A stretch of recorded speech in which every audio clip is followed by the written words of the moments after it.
Magandang gabi sa inyong lahat, third year Entrep students. Ngayon, I had the time to present a video or make this video para finally ay ma-discuss ko na sa inyo yung aking sinend na topics for our finals. So the first one is all about succession planning in business. So may I have the presentation presented on your screen. So ayun na nga, succession planning in family business. So specifically, ang learning objectives ng topic nito is for you to understand yung importance ng succession planning, and then maging familiar kayo sa proseso ng succession at ma-analyze ninyong lahat ang difference between ownership and management at maintindihan kung bakit kailangan ma-engage ang next generation o yung mga tinatawag nating heir apparent. Yan. Para sa future ng business. So ang ating pag-aaralan ay ang mga sumusunod na subtopics. No? Unang-una na dyan is bakit kailangan nating isipin yung or planuhin ang succession. Ano yung tatlong circle model ng family business system, yung proseso ng succession, yung ownership versus management, at ang pag-engage nga ng mga heir apparent or ng heir apparent. So without further ado, let's have now yung first part ng ating discussion, yung succession planning. So alam naman natin that the pandemic has prompted many family business leaders to think about and review yung mga plano nila for the future. Kasi because of the pandemic, napaka-uncertain ng future. Kung makikita natin, ang dami-daming mga negosyo ang nagsara. Not only sa kabila, but here also sa atin sa Marinduque, marami ang nakita natin na mga negosyo na nagsara. So with questions of succession planning and the next generation engagement, coming to the core or yung pinakang ito yung nagiging focus ng mga family business na gusto nila talagang lumago ang kanilang negosyo at manahin pa ito ng kanilang mga o manahin pa ito ng next generation. So in family business, thinking about the future involves hindi lamang yung ang maging focus ng company ay sa operations level. Pero kailangan din yung management as well as ownership level. So magkaiba yung dalawang yan. This adds different layers. Alam naman natin na complex ang family business operation, and at the same time, making succession planning a challenging one. So ano nga ba ang succession? So base sa definition, dito, ito ay proseso of transitioning the management and the ownership of your business or the business. Yan. So, transitioning. Yung pag-transition ng management or yung ownership of the business. So, alam naman natin na may tatlong cycles ang family business. So, itong proseso nito is both sensitive and talagang challenging, especially for founders o yung mga controlling owner o yung mga senior leaders. Nahihirapan sila sometimes na mag-let go of their status or yung kanilang pinakang position. And at the same time, nahihirapan din sila sa day-to-day management of the family business, which is very true. Kami is no different. My dad, talagang kahit ngayon, kami na mismo involved talaga magkakapatid, pero still, hindi na iiwasan na talagang siya involved pa rin sa operation. Kasi at the end of the day, siya pa rin yung mas nakakaalam. So, it's really a challenging one, kasi very 100% involved pa rin ang aming father in terms of the operation, lalo na sa bread production. So despite the common belief, it is useful to know that transfer of management does not mean na transfer of ownership na rin yun. Hindi naman. Magkaiba nga kasi siya. So maaaring yung transfer of management is katukatulong yung mga other members of the family in terms of the management, pero hindi naman ibig sabihin nun ay 100% transfer na rin yung ownership with dun sa mga family members na yon. Okay? So, ibig sabihin, itong dalawang transfers na to, yung management and transfer of ownership, do not have to happen at the same time. Maaaring yung isa ay mahuling. No? So, the key to a successful succession is, again, planning and taking the time to do things properly. Yeah. So, bakit kailangang isipin? Or bakit kailangan planuhin ang succession? So, family businesses are different from other types of business operation. This is because on the top of the management level are family and ownership dynamics. Yan. Siyempre, alam naman natin, it's the family first. Yan. To better understand this concept, yun na nga, meron tayong tinatawag na three-circle model presented by Taguiri and Davis. So kung makikita ninyo dito sa illustration, meron tayong ownership, yung family members, and yung mismong business. Sa ownership ay nandiyan nakapaloob yung mga non-family, non-manager owners. Pwede naman ganon, Pwedeng, di ba, napansin niyo doon sa ating midterm exam, nandun na yung kung paano natin ito-train yung mga family member employees or mga non-family owners or members. Ito yung mga empleyado natin. Aside dun sa talagang actual na family members, ay meron tayo syempre i-hire ng mga competent and skilled worker. So maliban doon, nandyan din yung family owners, nandyan din yung non-family owner or mga empleyado na non-family owner, and mga family owner employees o yung mga family members na nagtatrabaho within the organization. Yan. Sa business naman, of course, comprise yan ng family employees and non-family members. Sa family naman, syempre nandiyan yung mga family members at again, the family employees. So ito yung three-circle model. Three-circle kasi tatlong circles yan na overlapping. Kumbaga, because of this representation, makikita natin na yung family members are family employees as well or family owners na rin. Yung mga non-family members, pwede rin silang mga non-family owners or employees. Or maaaring pwedeng, ang example ko dito, yung mga team leaders. Binibigyan ko ng task or assignment. Itong mga non-family employees ko, ini-empower ko rin sila. Hindi po pwedeng micromanagement na kung saan ako lang lahat ang nag-iisip. Kailangan, meron ako mga trained people, katulad nga ng aking mga matatagal ng mga empleyado, sila yung mga kanang kamay ko. That is why nakakapasok pa rin ako sa academe because I have people na trained na sila rin yung mini-me or yung parang ako din kahit wala ako dyan sa production or dun sa mismo operation. Yan. So the family business and ownership roles often overlap. Yun na nga. The roles and relationships are complex and crucially, this system shapes the way a family business works. So, yeah. Okay, so now, planning succession is a process. Yeah. So, proseso talaga yan, ang pagpaplano ng kung sino yung magmamana ng business.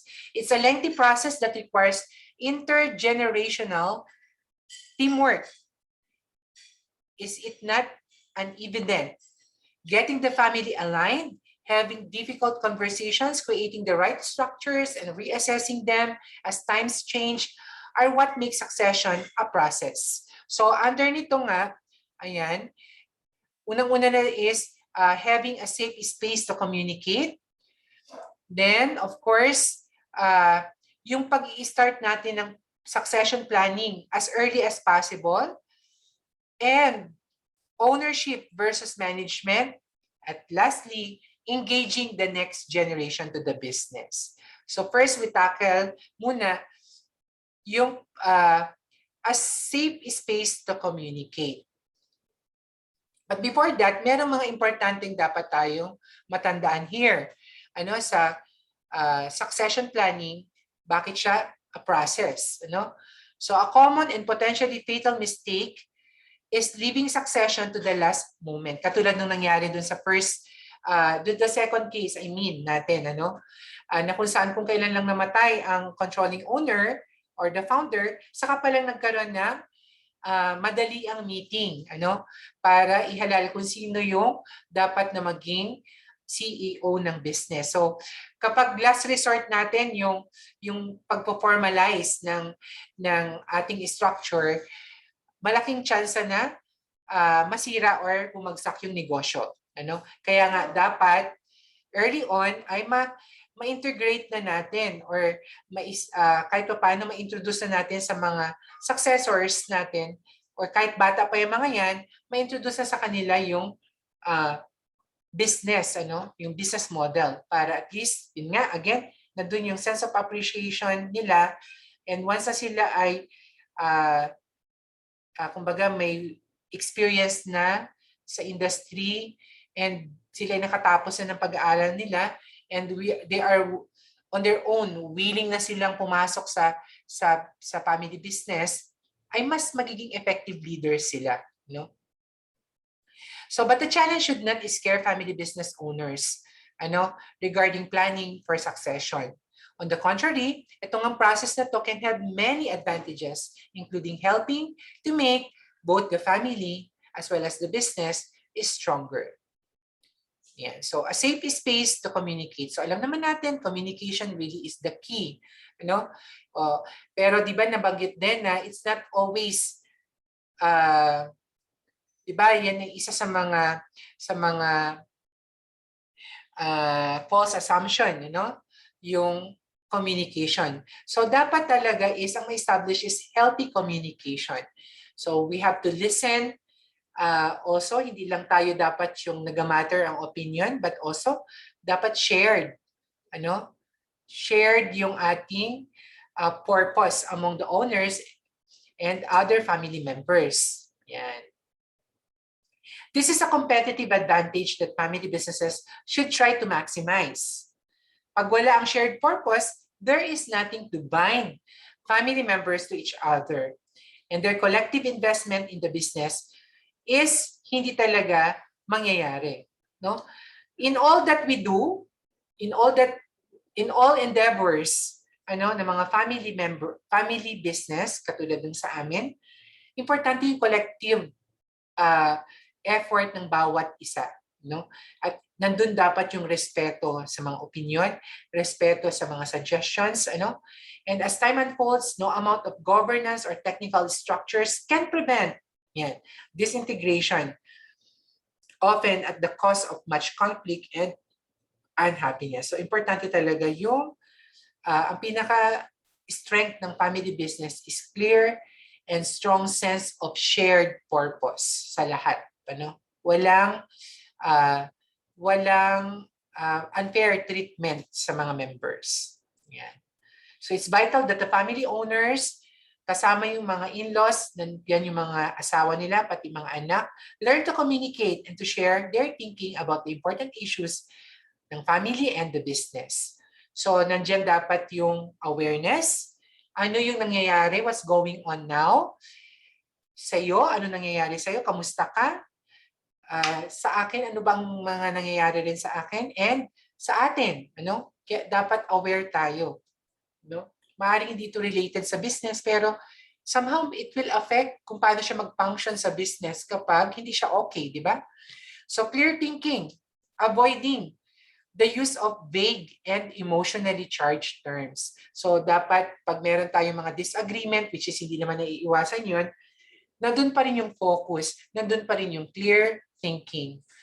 Empathy or empathetic listening, listening with your heart, or kung may opinion ka, explain it in a way na mas maiintindihan ka, ano? And then also you have to put yourself also sa kanila, hindi yung laging yung sa yung ang naga-matter lang yung sarili mo. Oh, so importante yung empathy, no? Matuto tayo ring makinig, ano? And being prepared. Yan. So when developing communication strategies, you can expect certain differences. Hindi naman tayo pare-pareho. And also tensions to arise. Kaya nakakatuwa yung mga sagot nyo rin doon sa midterm exam, ano? Some of you really understood, ano? Bakit siya false assumption? Ano yung communication lagi ang key, ano? So, uh, marami sa inyo ang sumagot talaga na yung lalo na yung we cannot work together because we are different to each other. Nakakatuwa dahil you recognize na it's really important also that differences is helpful, ano, lalo na sa creative management ng business. The more ideas, the more tayong mas magiging prepared. Diba? Mas magiging stronger tayo. Diba? For as long as nandun nga yung respeto natin. Yan. Okay. So, pangalawang process is we have to start planning early. So, it is never too early to plan for succession as much as possible, just like with the practice of the Uy family, ano? Ini-integrate nila ang business, yung mga children nila, ini-integrate na nila sa operation ng business. And look at them now, di ba? Nandun yung commitment ng mga anak sa business. No? Other than sila ay nag-aral, other than sila ay may background sa pag-manage, malaking porsyento ng kanilang interest sa management ng business nila is because of yung nakita talaga nila yung parents nila, yung sacrifice ng parents nila, and also yung commitment ng parents nila. So para bagang nandun din na-inculcate sa mga bata. Ano? Katulad din ng mga pamangkin ko, for example, they are really into producing different products as well, ano, on their own, ano. So because nakikita nila sa environment na kinalakhan nila na talagang kami, magkakapatid, are really into business. So kumbaga, na-adapt din nila. Ano? So ganun yun. So it's never too early to plan for succession. Yan. So you might be thinking, bata pa yung mga anak. So hindi pa dapat sila, ano, or rather, focus muna tayo sa pagpapalago ng business. Pero maganda rin, simultaneously, ay isinasabay na rin natin na sila ay ini-introduce na rin natin sa kanila yung business. Ayan. Pero hindi naman yung tipong forceful or parang pinipressure natin sila. No, mas maganda pa rin kasi na usa nila ma-appreciate yung business. Mama, parang gusto ko rin yung ginagawa mo. Sige anak, ganyan. Okay? So, if you are the first generation family business, think about whether you would like the company to stay within the family. Because may mga businesses kasi talaga na binibenta na lang after na siya maging successful, since walang gustong magmana, binibenta, which is okay naman yun, ano? May mga ganun talagang mga business. Katulad nga ng isa kong supplier sa Lucena, sikat na sikat talaga sila sa Quezon na naga-provide or naga-supply ng mga material sa cake. Ano? Ito yung PA Trading dati. Pero ngayon parang iba na yung pangalan. Ilaya. Yan. Ilaya na yung pangalan nila. Ilaya Party and Cakes Supplies. Parang ganun. Okay? I'm not sure really na kung, ang alam ko lang talagang Ilaya na yung pangalan nila. Pero I'm not sure kung ano yung pinaka-specific name ng kanilang business. Okay? So, may mga ganun naman. Kaya nga, early on, ngayon pa lang, pag-aralan na, no? Given na kunwari may family business na kayo, no? Ngayon pa lang dapat pag-aralan na kung ito ba in the future ay nakikita kong mamanahin ng mga anak ko or ibebenta ko rin na lang yung business kong ito. Yan. So, both transitions involve change and uncertainty. Definitely. Kung ito ibebenta, ganun din. May transition na mangyayari and may change na mangyayari. Kung ito naman ay pag ipamamana mo rin talaga sa actual na family member, ganun din. Transitions involve change and uncertainty. Yeah. So in a multi-generational business where both family and firms keep getting bigger, there are some additional questions to think about. So ito yung mga karaniwang questions na tinatanong natin lalo na kapag ang laki na ng business, ito'y korporasyon na. Yan. So do we have the right governance structures? Of course, by the time siguro naman may talagang in place na governance structure na maliwanag. What kind of structures, if any, does the family business need? Ano mga positions? No? Will all the next generations own shares equally? Yan. So those are some of the questions. And now, yung ownership versus management na. So another common misconception about succession planning is that it means giving up the business altogether. So hindi dapat, hindi naman ibig sabihin na nagkaroon na ng transition sa management ay pati ownership ay ibinigay na rin. Hindi naman ganun. So ownership succession and management succession are two separate things. Yan. At karaniwan hindi naman kailangan sabayan na mangyari. When we talk about succession, in family business, we mainly refer to having conversations and making plans about kung sino will run the business in the future. This is a very complex process and by itself, because it entails a series of challenging questions katulad ng mga nanditong mga tanong. Is there a next generation who will engage? Sino ba yung interesado sa next generation? So sa aming situation, I think may pamangkins are hindi naman 100% interested because of course we have to respect yung mga career nila na gusto nilang tahakin. Diba? Pero hopefully, meron sa kanila yung talagang maging interesado sa pagbibusiness kasi sila na talaga ang future of the boys. If so, are there requirements? Meron ba mga requirements for them to be able to join? Of course, meron. What are there? Ano yung mga yon? Or can anyone join at any time? What are the implications? So if not, who will manage the business? Kung wala magmamana, sino yung magmamanage ng business? Yan. So are we going to hire external directors or leaders? Yan. If so, yung bang family aligned and able to relay their vision for the family business? Yan, mga ganon. Okay, so engaging the next generation.